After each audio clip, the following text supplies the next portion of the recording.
The vast majority of people in the world don't hold Bitcoin yet. But even among those who do, there are many who don't truly understand exactly what it is. As Bitcoin continues to grow and ever more people begin to accumulate it, those who have this knowledge will have an edge over the rest of humanity. So, in this video, we're going to go back to basics and explain in simple terms what Bitcoin is and how it works. In just a few minutes' time, Bitcoin, along with all the terms associated with it like blockchain, mining, proof of work, and private keys, will all make sense. Perhaps the simplest way to think about Bitcoin is to begin with an example. So, let's say I owe you $10. How am I going to pay you?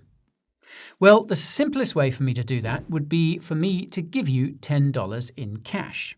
Now, there are a few things which make this a good way to do it. For a start, it's instant. The moment I hand over the cash, our debt is settled. You have your money and can then do whatever you need to do with it.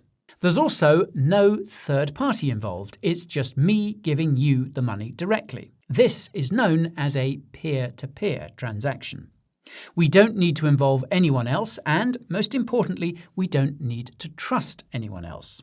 There's no need for a bank or any other sort of middleman to get involved, which means that it's a private transaction as well. The only people who need know that it has taken place are you and me. But of course, there's one rather big problem with my paying you in cash. We have to be in the same place. Sure, I could put the cash in the post, but then we'd have to trust the postal service to deliver it.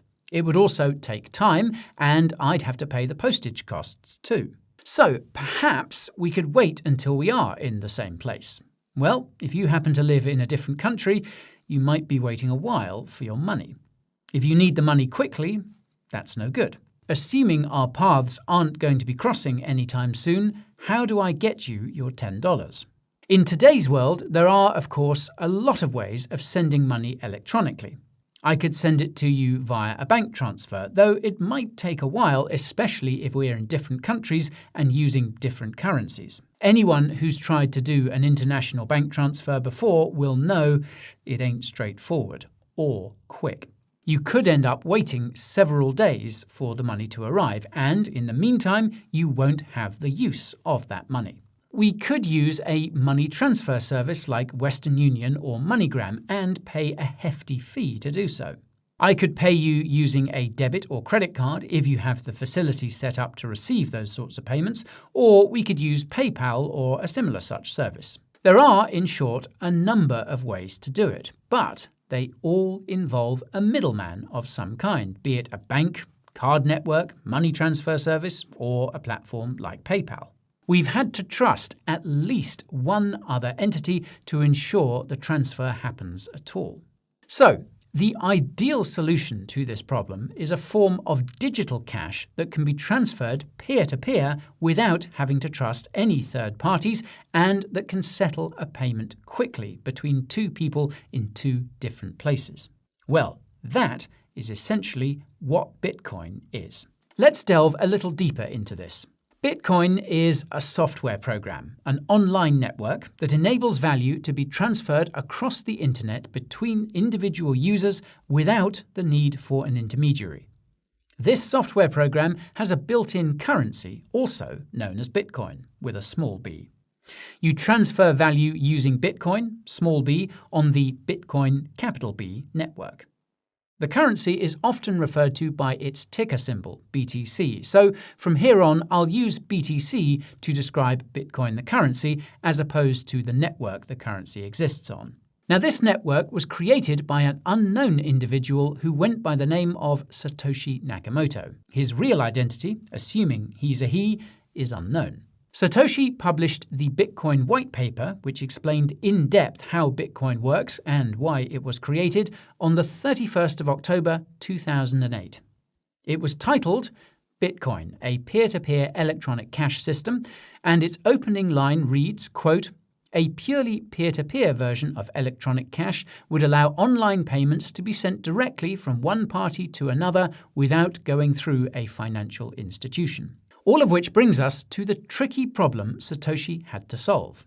How do you create a system that allows people to transact over the internet but which doesn't have some form of centralized authority in the middle keeping track of everything? How do you cut financial institutions out of the equation and allow everyone to just transact peer-to-peer? It's an incredibly difficult problem because if you don't have a third party keeping track of everyone's spending, then how do you make sure everyone is only spending what they have? If there's no one keeping a record, how do you stop people spending their digital money many times over? In short, how do you engineer something that doesn't require trust? It's no use expecting people to be honest and only spend the digital money they actually have because, well, they're people and will eventually act out of self-interest. There has to be a way to prevent them from acting dishonestly. Otherwise, there's no point in even trying to make the system work. Now, in everyday life, there are ways to stop us doing this. Cash is hard to forge, and you can expect to be punished if you try. When transacting electronically, banks keep a tally of how much everyone has and when they spend or receive money. When you spend on your card or make a bank transfer, your bank updates your balance to reflect that and will make sure you're not able to spend beyond a certain agreed amount. So again, we have to rely on a third party to keep track of things. We have to trust that third party to keep honest records, and we also have to trust that the central bank issuing the currency in question won't devalue it by printing more and more of it, which is pretty much what every central bank around the world has been doing in recent years. Satoshi figured out the answer to this problem, and it's one of the things which makes Bitcoin so revolutionary. Rather than have one centralized entity keeping track of all transactions and balances, Bitcoin is engineered so that anyone running a node on its network keeps a record of all transactions and balances. Now, a node is basically a computer that has downloaded and is running the Bitcoin software. You can think of each node as being like an individual bookkeeper. So, imagine a big accounts ledger distributed across all nodes on the network that's being constantly updated in real time. It's constantly being checked and verified by these nodes to keep everyone honest. You see, that's the thing with a ledger or database kept by a bank or other financial institution. These databases are centralized. All the records are kept in one place. The problem with this is that with all that data in that one place, just imagine what could happen if, for example, someone with bad intentions were to gain access to it. Imagine if a hacker managed to gain access to the database of a big bank and alter or destroy all its records. The results would not be pretty. So, Satoshi's way of enabling people to transact on the Bitcoin network was to use a distributed ledger system like that just described. Every transaction that takes place on the network gets checked and validated by the nodes. Every few minutes, the records of these validated transactions are grouped together into a block. These blocks get linked together to form a chain of blocks, or, as it's more commonly known, a blockchain. Here's the thing though. Each block is linked to the one before it using an encoding process known as hashing. Without getting into too much detail here, this means that if someone were able to alter the information in a block, say to award themselves more BTC than they actually had, then this would mean having to alter all the information in all the blocks that come after it. In other words, the network would notice that something fishy was going on and reject the change. This feature helps to make the Bitcoin blockchain an immutable record of transactions. Not only is there no central authority overseeing it all, but it's virtually impossible to tamper with the record. But you might be wondering how the network is maintained. After all, if there's no central authority overseeing things, then who exactly is? And what's in it for them? As we've seen, the network is made up of nodes. Now, running a Bitcoin node is actually a pretty straightforward process and can be done on a basic computer running the Bitcoin software. It doesn't require vast amounts of processing power, and the only really specialized requirement is a decent amount of storage in order that the node in question can store Bitcoin's full transaction history. There aren't really any rewards for running a node as such, other than knowing that you're playing your part in helping to maintain the network and contributing to its decentralization. After all, the more nodes there are, the more bookkeepers there are overseeing the network. But there is another type of node that's a lot more involved with running the Bitcoin network and is financially incentivized to do so. These nodes are known as miners. Now, you might have wondered what mining has to do with an asset that exists only in digital form. Well, it relates to the way Bitcoin is designed. The number of units of BTC the software will issue over time is fixed at 21 million. No more than this will ever exist. Now, these coins aren't issued all at once. Their release is pre-programmed by the code Satoshi wrote. Every time a block is added to the blockchain, a predetermined number of coins are released in the form of a block reward. This block reward diminishes over time, slowing BTC's issuance and inflation rate. All the miners on the network compete for these block rewards. And this entire method of maintaining and keeping the network honest is called proof of work. Now, here's where things get a bit crazy. Bitcoin miners all want to be the one to add the latest block containing all those recent transactions to the blockchain and claim the block reward of freshly issued BTC. To do so, they all compete to be the first one to essentially guess a random number. Now, this massively oversimplifies what's going on, but we don't need to make it too complicated. The number all these miners are trying to guess is made up of a lot of digits, and that means they have to submit a lot of guesses as to what it might be. And I mean a lot of guesses, as in trillions of guesses, all while the rest of the miners on the network are doing the same. One miner eventually gets lucky, and the process begins all over again. And if you're wondering, yes, submitting all those guesses does indeed require a lot of computing power, which in turn uses a lot of electricity. This is why many say that Bitcoin mining is bad for the planet. Well, not if the energy being used is coming from renewable sources, as much of it now does, but that's a topic for another video. One last thing to note about Bitcoin for the purposes of this introduction, though.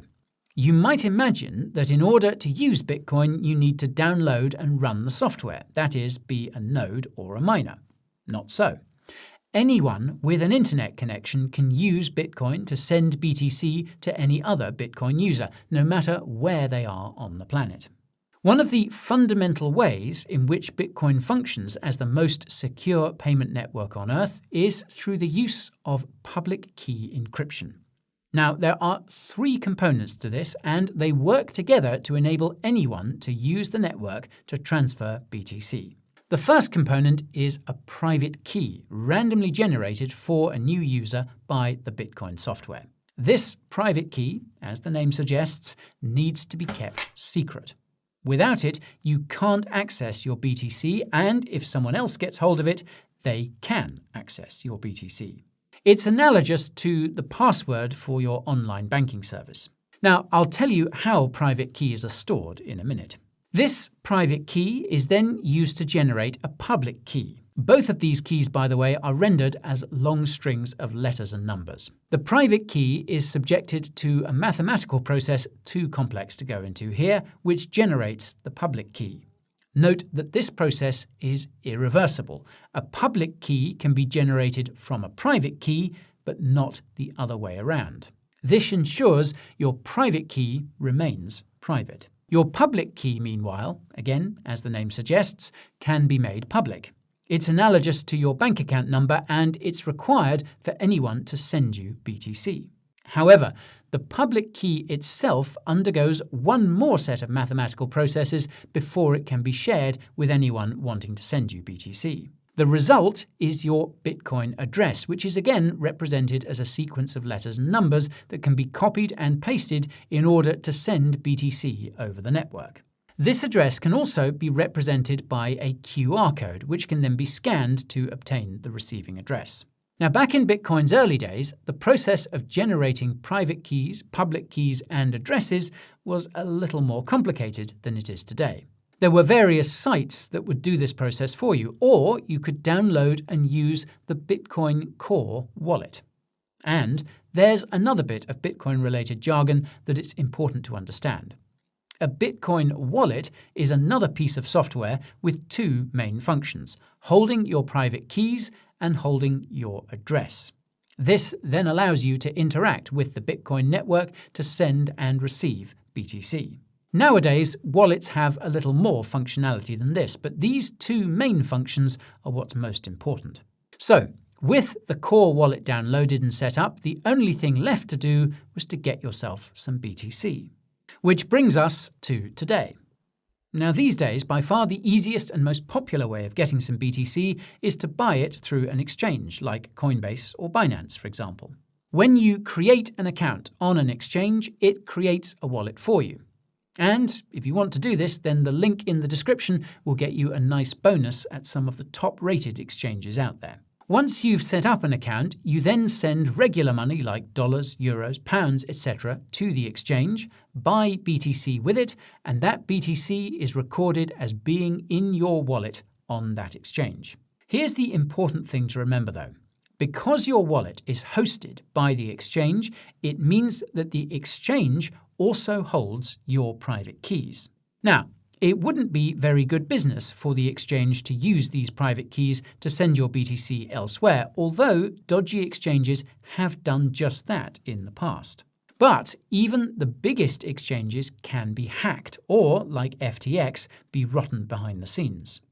So, one of the most important things any Bitcoin holder can do is practice self-custody. That is, store your private keys yourself. This means that only you have access to your BTC.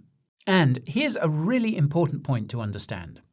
When you hold your BTC balance in a wallet, what you're really doing is holding those private keys. The coins themselves exist as account balances on the blockchain. No one, not miners, nodes, exchanges, regular people like you and me, or even Satoshi himself, ever actually holds any coins. Everyone merely controls the means to access whatever amount of BTC the blockchain records them as having. Now, there's a lot of information about Bitcoin to take in there, so I'll close this introduction with the most important thing you need to be aware of if you are planning to get your hands on some BTC, now that you're familiar with the basics. Using a good exchange is the first step, but the next step should always be taking custody of your private keys yourself. The best way to do this is to use a wallet that you control, i.e. not one hosted by an exchange or any other third party. Remember, Bitcoin is designed to be trustless, which means if you're trusting someone else to hold your private keys, you're going against what Bitcoin itself stands for. Sure, trusting an exchange is convenient, and the best exchanges have strong security protocols in place, but you can never be sure.